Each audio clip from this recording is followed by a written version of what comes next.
మానవ రూపంలో ఉన్నటువంటి నరరూప రాక్షసులు కామాంధుల సంఖ్య రోజురోజుకి పెరిగిపోతోంది.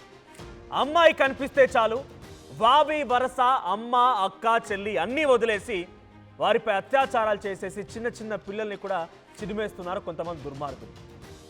ఇటువంటి వారు మనుషుల్లో కంటే కూడా అడవిలో ఉంటే బెటర్ ఏమో. అడవిలో పాపం పశువులు కూడా ఇబ్బంది పడతాయేమో. ఇటువంటి వారికి తగిన శాస్తి జరగాలంటే డెఫినెట్గా మన దగ్గర చట్టాల్లో కూడా అనేక రకాల మార్పులు జరగాలి.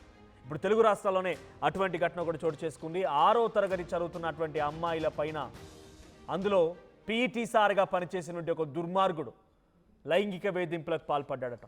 చాక్లెట్లు ఇస్తానని చెప్పి గదిలోకి తీసుకెళ్లి 2 బాలికల పైన అఘాయిత్యానికి పాల్పడ్డాడట.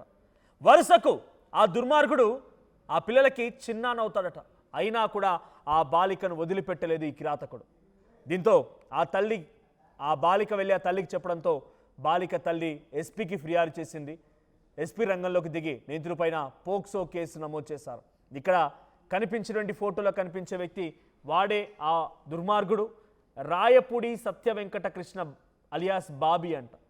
ఇటువంటి వారిని ఎలా శిక్షిస్తే బాగుంటుందో కామెంట్ చేయండి. ఈ దుర్మార్గుడిని, మానవ రూపంలో ఉన్నటువంటి కామాంధుడిని, మనిషికి వావి వరస లేదురా వెదవా, పిచ్చి, ఇంత దుర్మార్గమా? నీకు పంపించింది ఆ అమ్మాయిలని ఫిజికల్గా ట్రైన్ చేయమని, వారిపై ఫిజికల్ అసాల్టేషన్కి పాల్పడమని కాదు. పీటీ టీచర్ అంటే వారిని మోటివేట్ చేసి స్పోర్టివ్గా స్పోర్ట్స్లో ముందుకు తీసుకెళ్ళాలి. చాక్లెట్లు ఇస్తానని చెప్పి గదిలోకి తీసుకెళ్ళి వాళ్ళపై లైంగిక వేధింపులు ఏంటిది? ఇంకా నేను మాట్లాడాలంటే చాలా మాట్లాడాలనుకుంటున్నాను, బట్ మీకు కొంత ఈ భాష వినడానికి కొంత ఇబ్బంది ఉంటుందని చెప్పి నేను ఆపేసుకుంటున్నాను. ఈ దుర్మార్గుడిని, ఈ నీచ్ కమిన్ కుత్తేని ఏం చేస్తే బాగుంటుందో కామెంట్ చేయండి.